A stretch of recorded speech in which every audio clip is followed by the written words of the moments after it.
All right, guys. Now we come to that segment. That segment that I had to create because there's so many of them happening all the time. Let's check out our remake, reboot, news of the week. Iconic Stephen King story getting new adaptation at Netflix after 80s movie changed its dark ending. They're going to remake Cujo. Cujo is the story of a lovable, friendly Saint Bernard who I believe gets rabies from a bat or something. And it drives the dog crazy. And he starts going around being a menace and killing people. And ends up trapping a mother and her son at the gas station. The reason they got trapped there is because Mama Dukes waited till the last minute to get some gas. She was on EE.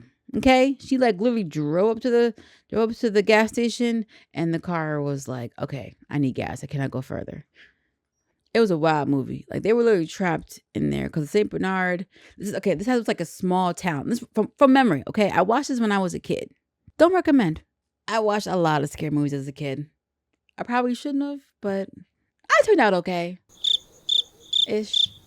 Anyway, so from what I remember, they were trapped there. The Cujo had already gone and murdered the guy who ran the gas station because it was just like a small town. This isn't like some big city New York living. It's like a small town, isolated.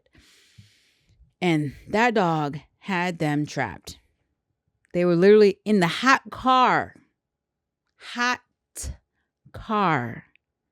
Because anytime they tried to get out, the dog was there, like about to get them.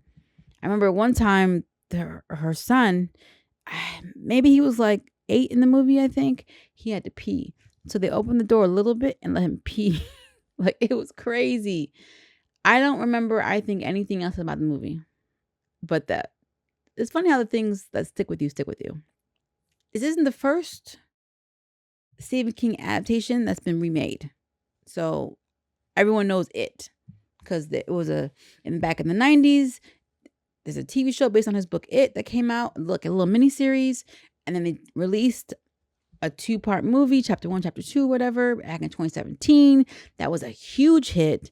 That was a well done remake. That's how you do a remake. Then it went into Dr. Sleep, which I still haven't seen because it was a sequel to The Shining, but it got such mixed reviews. I never really read the book Dr. Sleep, so I kind of wanted to read the book before I watched the movie. I just never got around to it. So is it worth it for me to kind of check it out? Okay, so there's been The Shining, obviously. There's The Shining. There's Misery. Now that I think I got halfway through the book. I never finished it, but I watched the Kathy Bates movie. It was good. Stand By Me, Green Mile, and The Shawshank Redemption.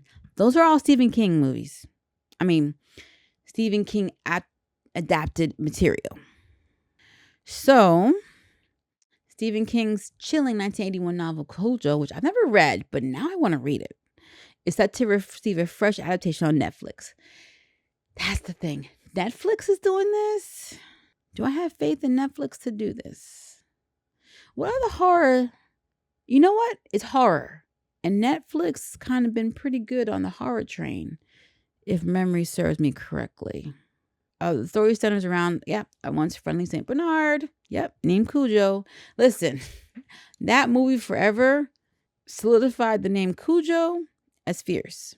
So fierce that when years ago we had 2 Rottweilers at one time. One was named Bella and one was named Cujo. Cujo grew up to be a beast. Lovable, friendly beast. But we had to, get rid of him. Not because of any danger, but we were moving into a place. There wasn't a lot of room moving around for him. So it was too tight. Okay, here it says they find themselves trapped in a malfunctioning car. But from my memory, the car didn't have gas. So that movie, the 1983 movie of Cujo, it deviated from Stephen King's original ending. They gave it a more happier ending. Netflix has secured a deal to transform King's best-selling horror novel into a new feature film. Here's the thing. The movie came out in 1983. So it is 40-something years later. where they're working on a remake. Okay, it's been a considerable amount of time. What and how are you going to bring the new remake into now? Because 1983, small town, no cell phones, none of that, less people. Are you adapting it as is? Are you setting it in 1980 or 1970s as like it was set before? Or are you trying to bring it modern? Are you adapting it exactly how it was written? Are you going to keep Stephen King's ending? Because they alluded to the fact that they're probably going to keep Stephen King's ending, which I won't say because I don't want to spoil it for you guys. But it's not as happy. Spoiler alert for that. The 1983 movie adapted most of Stephen King's material. So it was mostly aligned with the book. They just changed a couple of things.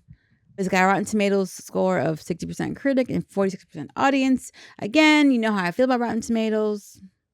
Take it or leave it. So they are probably looking to make this ending more ruthless. Should we watch the first one before we watch the remake? Because the It remake worked, but not all of his remakes are working. Like when they went and remade Pet Sematary, that didn't do well. I didn't even bother to watch it, okay? Because Pet Sematary on its own is already like a weird movie to me. Where it's kind of like, yeah, you bury them in this strange Indian burial ground, but they don't come back the same. They come back off. Okay, cool. Let's bury them in this Indian burial ground. Oh no, they're off and trying to kill me. Duh. I think the movie The Monkey that's coming out, I think that's one of Stephen King's, or at least his son, short story. Let's see how many there are. Stephen King movie remakes. That's right.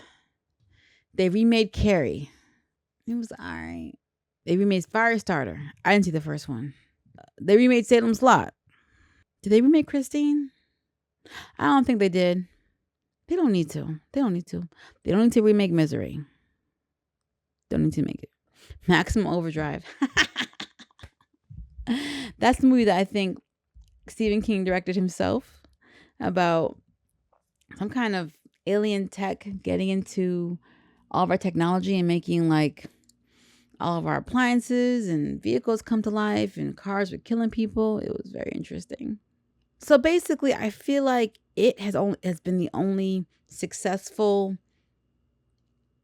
Stephen King adaptation movie remake. I don't think any of the other ones have been successful or well received. So they're going to have to really get their heels into this one and kind of really hit it well. Here's my other thing, my other gripe. From what I remember, the Stephen King Cujo used a real dog. There's probably some animatronics and puppeteering happening with certain scenes, but it was all... I don't want a CGI freaking dog. I don't. I know there are going to be some CGI moments that need to happen, but I don't want a CGI dog for the whole time. Like, it's going to take me out. It's going to take me out. I'd rather you use puppets. Go back to old school. Real dogs and puppets. Do that. I'm going to hold my initial thoughts until I see a trailer. And again, to be fair, I have not seen Cujo since I was a kid. So I only remember that one little scene. I'll tell you this much. Cujo is the reason why I try not to be on E. I only need to get stuck at a gas station where a dog murdered the owner and I can't get in there or get my gas. I'm stuck in the car. A hot car. I live in South Florida. You could literally die within a couple hours, okay? Especially if it's summer or even fall. We only get a reprieve during like winter and early spring. After that, the air is literally trying to choke you constantly. Okay. Are you guys checking this out? Are you guys familiar with Cujo? Let me know. Hey guys, quick aside. If you like what you're seeing and you like what you're hearing, feel free to give the video a like, subscribe, and hit the notification bell so you can always be up to date on what's going on. And for those who don't know, I'm a writer, director, and producer with my own series, The Zombie Chronicles, which you can also check out on Amazon Prime, or Tubi. And those looking for a way to help support further, you can check out my Patreon, NXG Global Productions, where I discuss more movie reviews, access to clips of my writers group recordings, first look at behind the scenes, shout outs on social media, posts, and more. I'm looking to grow the community and would love to have you be a part of it. Plug over.